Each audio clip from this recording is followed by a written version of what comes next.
മന്ത്രിക്കുപ്പായമൊന്നും വേണ്ട.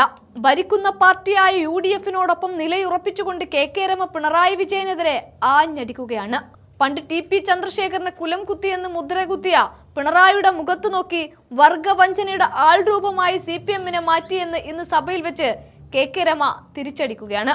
ഓർക്കണം, ഇക്കഴിഞ്ഞ നിയമസഭാ തെരഞ്ഞെടുപ്പിൽ കാലാകാലങ്ങളായി തന്റെ തെരഞ്ഞെടുപ്പ് ചിഹ്നമായിരുന്ന ഫുട്ബോൾ പോലും തെരഞ്ഞെടുപ്പ് കമ്മീഷൻ തട്ടിത്തെറിപ്പിച്ചിട്ടും വടകരയുടെ മണ്ണിൽ UDF-നോടൊപ്പം ചേർന്ന് നിന്ന് KK രമ വീണ്ടും വമ്പൻ വിജയം നേടുകയാണ് ഉണ്ടായത്. തന്നെ വിജയിപ്പിച്ച വടകരയിലെ ജനങ്ങളോട് നന്ദി പറഞ്ഞുകൊണ്ട് അവർ പിണറായി വിജയന്റെ മുഖത്തു നോക്കി വിളിച്ചു പറഞ്ഞു, ഒരു ഒറ്റ മുതലാളിയുടെ ഏകാധിപത്യ പ്രൈവറ്റ് ലിമിറ്റഡ് കമ്പനിയാക്കി നിങ്ങൾ CPM-നെ മാറ്റിയില്ലേ എന്ന്. 16-ാം കേരള നിയമസഭയിൽ ഗവർണറുടെ നയപ്രഖ്യാപന പ്രസംഗത്തിന്മേൽ സംസാരിക്കവേ മുൻ സർക്കാരിന്റെ അമിതാധികാര പ്രയോഗങ്ങൾക്കെതിരെയുള്ള ശക്തമായ ജനവിധിയാണ് ഉണ്ടായത് എന്നും ഇതേ പിണറായിയുടെ മുഖത്തു നോക്കി രമ തുറന്നടിച്ചു. VD സതീശൻ സർക്കാരിന്റെ സ്ത്രീപക്ഷ നിലപാടുകളെയും ആശാവർക്കർമാരുടെ വേതന വർധനവിനെയും അഭിനന്ദിച്ച അവർ നവകേരള മഞ്ഞക്കുറ്റികൾ പിഴുതെറിയാനുള്ള തീരുമാനത്തെ സ്വാഗതം ചെയ്യുകയും ചെയ്തു.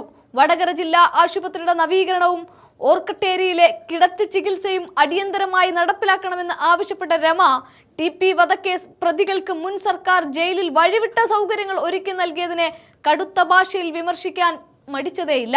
PSC ഉദ്യോഗാർത്ഥികളുടെ പ്രശ്നങ്ങളും സെക്രട്ടേറിയറ്റിലെ ഫയൽ കെട്ടിക്കിടക്കുന്ന അവസ്ഥയും പരിഹരിക്കണമെന്നാവശ്യപ്പെട്ടുകൊണ്ട് പുതിയ സർക്കാരിന്റെ ജനപക്ഷ നയങ്ങളെ അവർ പൂർണ്ണമായി പിന്തുണ പ്രഖ്യാപിക്കുകയും ചെയ്തു. ഇവിടെയെല്ലാം ഓരോ വരികൾക്കിടയിലും പിണറായിക്ക് കൊടുക്കാനുള്ള കൊട്ട് കൊടുത്തുകൊണ്ടേ ആണ് രമ ആ 8 മിനിറ്റും സംസാരിച്ചത്. ആ രംഗങ്ങൾ ഒന്ന് കാണാം. Shrimati KK Rama 6 minute. Sir, ബഹുമാന്യനായ കേരള ഗവർണർ നടത്തിയ നയപ്രഖ്യാപന പ്രസംഗത്തെ അനുകൂലിച്ച് ശ്രീ M. വിൻസെന്റ് അവതരിപ്പിച്ച നന്ദി പ്രമേയത്തെ സർവാത്മന പിന്തുണയ്ക്കുകയാണ് സർ. 16-ാം കേരള നിയമസഭയിൽ വടകരയുടെ ജനപ്രതിനിധിയായി വീണ്ടും ജനങ്ങൾക്ക് വേണ്ടി സംസാരിക്കാൻ അവസരമൊരുക്കിയ വടകര ജനതയോടുള്ള സ്നേഹവും നന്ദിയും ഈ അവസരത്തിൽ രേഖപ്പെടുത്തുകയാണ് സർ. സർ, അങ്ങയുടെ റൂളിങ്ങിനെ കൂടി മുഖവിലക്കെടുത്തുകൊണ്ടാണ് സർ സംസാരിക്കുന്നത്. അടുത്തത് ആ തരത്തിൽ ശ്രമിക്കാം. സർ, ഒരു ദശകത്തോളം നീണ്ട അമിതാധികാര പ്രയോഗങ്ങളുടെയും അസഹിഷ്ണുതയുടെയും ആക്രമണങ്ങളുടെയും അഴിമതിയുടെയും ജനവിരുദ്ധതയുടെയും വർഗീയ അവസരവാദത്തിൻ്റെയും എല്ലാം വഞ്ചക ഭരണവാഴ്ചയെ ചരിത്രത്തിൻ്റെ ചവറ്റുകുറ്റയിലേക്ക് തൂത്തെറിഞ്ഞ് വീറോടെ ജനവിധി എഴുതിയ കേരളത്തിലെ മുഴുവൻ ജനതയെയും അഭിനന്ദിക്കുകയാണ് സാർ. സർ, ഒരു പാർട്ടിയും ഒരു ഭരണകൂടവും എന്തായിക്കൂടാ എന്നതിൻ്റെ സർവ്വലക്ഷണമൊത്ത ഉദാഹരണമായി CPM എന്ന പാർട്ടിയും അതിനെ നയിച്ച ഭരണവും സകല ജനാധിപത്യ പ്രസ്ഥാനങ്ങൾക്കും ഭരണകർത്താക്കൾക്കുമുള്ള പാഠവും സന്ദേശവുമായി മുന്നിൽ നിൽക്കുകയാണ് സാർ.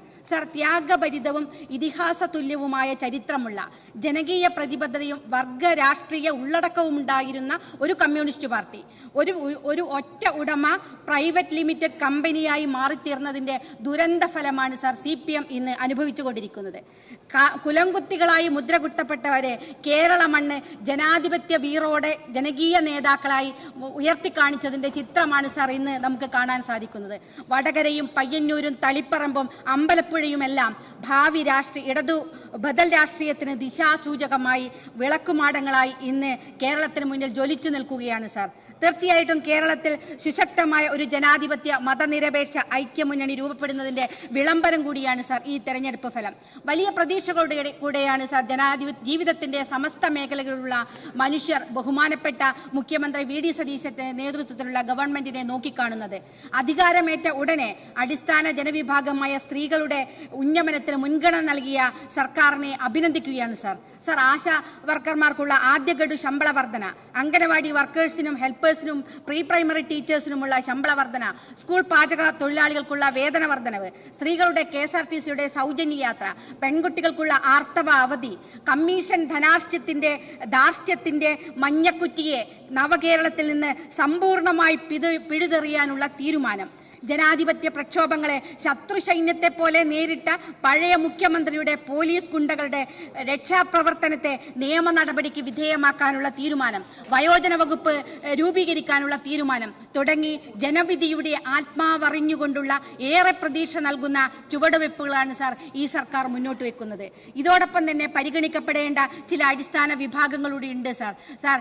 ഖാദി കൈത്തറി മേഖലകളിലൊക്കെ പണിയെടുക്കുന്ന സാധാരണക്കാരായ സ്ത്രീ തൊഴിലാളികൾ ഉൾപ്പെടെ പ്രശ്നങ്ങൾ വലിയ ഗൗരവത്തോടു കൂടി കാണണം സാർ. സാർ, അതേപോലെ തന്നെ സമൂഹത്തിന്റെ ഉന്നമനത്തിനായി ജോലി സ്ഥിരതയോ സ്ഥിര വരുമാനവും ഇല്ലാത്ത സാക്ഷരത പ്രേരക്മാരുടെ ഉൾപ്പെടെയുള്ള വിഷയങ്ങൾ കാണാൻ കഴിയണം സാർ. സാർ, കഴിഞ്ഞ 5 വർഷവും കാര്യമായ പരിഗണന ലഭിക്കാതെ പോയ ഒരു മണ്ഡലമാണ് സാർ വടകര മണ്ഡലം. ബഹുമാനപ്പെട്ട മുഖ്യമന്ത്രി കാര്യം വളരെ ഗൗരവത്തിൽ കാണുമെന്ന് തന്നെ പ്രതീക്ഷിക്കുകയാണ് സാർ. സാർ, കഴിഞ്ഞ സർക്കാരിന്റെ കാലത്ത് ഏറെ പഴികേട്ട ഒരു വിഭാഗമാണ് ആരോഗ്യ വകുപ്പ്. പുതിയ സർക്കാരിന്റെ ആരോഗ്യ വകുപ്പിനെയും ആരോഗ്യമന്ത്രിയെയും ഏറെ പ്രതീക്ഷയോടെയാണ് സാർ കേരളം വീക്ഷിക്കുന്നത്. സാർ, ആരോഗ്യ വകുപ്പിന്റെ ആദ്യഘട്ട പ്രവർത്തനങ്ങൾ വളരെ പ്രതീക്ഷ നൽകുകയാണ്. പുതിയ ആരോഗ്യ വകുപ്പ് മന്ത്രി വടകരയുടെ മുൻ ജനപ്രതിനിധിയാണ് എന്നുള്ളത് ഞങ്ങൾക്കേറെ അഭിമാനവും സന്തോഷവുമുള്ള കാര്യമാണ് സാർ. സാർ, വടകരയിലെ പ്രധാനപ്പെട്ട 2 ആശുപത്രികളാണ്. വടകര ജില്ലാ ആശുപത്രി പേരിന് മാത്രം ജില്ലയാണ്, പക്ഷേ അടിസ്ഥാനപരമായി ഒരു മാറ്റവുമില്ല.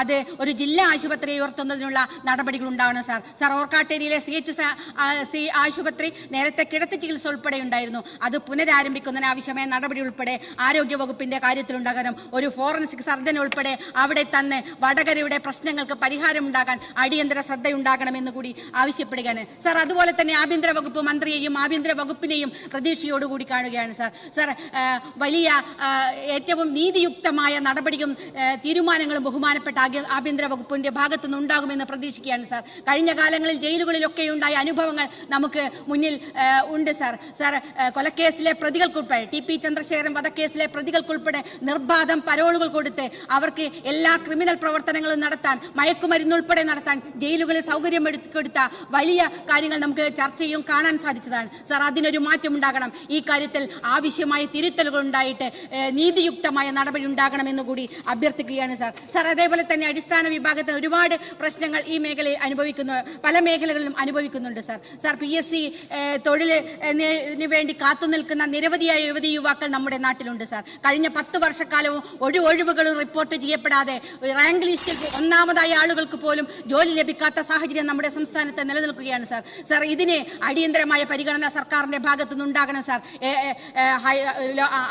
LP school, UP school, high school ഉൾപ്പെടെയുള്ള സ്കൂളുകൾ റാങ്ക് ലിസ്റ്റിൽ വന്ന ഉദ്യോഗാർത്ഥികൾ ഒരു നിയമനം ലഭിക്കാത്ത സാഹചര്യം നമ്മുടെ സംസ്ഥാനത്ത് ഇപ്പോഴും നിലനിൽക്കുകയാണ് സാർ. സാർ, അതുപോലെ തന്നെ സെക്രട്ടേറിയറ്റിലെ ഫയലുകളും ഓരോരുത്തരുടെയും ജീവിതമാണ് എന്നാണ് മുഖ്യമന്ത്രി പറഞ്ഞത്. പക്ഷേ ഇപ്പോഴും അതേ അവസ്ഥ തുടരുകയാണ്. സാധാരണക്കാർ തങ്ങളുടെ ആവശ്യങ്ങൾ നിറവേറ്റാനുള്ള ഫയലുകൾ സെക്രട്ടേറിയറ്റിന് മുന്നിൽ കാത്തു നിൽക്കേണ്ട ഒരു ഗതികേട് ഇപ്പോഴും ഉണ്ടാവുകയാണ് സാർ. സാർ, അടിയന്തരമായി സെക്രട്ടേറിയറ്റിലെ ഫയലുകൾ തീർപ്പാക്കുന്നതിനുള്ള നടപടി സർക്കാരിന്റെ ഭാഗത്തുനിന്ന് ഉണ്ടാകണം സാർ.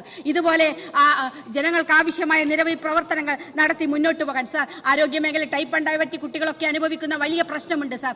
ഇഞ്ചക്ഷൻ ഉൾപ്പെടെ കിട്ടാതെ മരണത്തിലേക്ക് പോകുന്ന സാഹചര്യം ഇന്നും സംസ്ഥാനത്ത് നിലനിൽക്കുകയാണ് സാർ. ഗുരുതരമായി ഇത്തരം പ്രശ്നങ്ങളെ അഭിസംബോധന ചെയ്യും, അതിന് പരിഹാരമുണ്ടാക്കുകയും സർക്കാർ അടിയന്തര ശ്രദ്ധ പതിപ്പിക്കണമെന്ന് കൂടി ഈ അവസരത്തിൽ സൂചിപ്പിക്കുകയാണ് സാർ. തീർച്ചയായിട്ടും ജനക്ഷേമത്തിന്റെയും പുരോഗതിയുടെയും സമൃദ്ധിയുടെയും ജനപക്ഷത്തിന്റെ വഴിയിലൂടെ നാടിനെ നയിക്കാൻ തുടർന്നും ഈ സർക്കാരിന് സാധിക്കട്ടെ എന്ന് ആഗ്രഹിക്കുകയാണ്. ഈ സർക്കാരിന്റെ നയപ്രഖ്യാപനത്തെ ഒരിക്കൽ കൂടി സ്വാഗതം ചെയ്തുകൊണ്ട് അവസാനിപ്പിക്കുന്നു സാർ.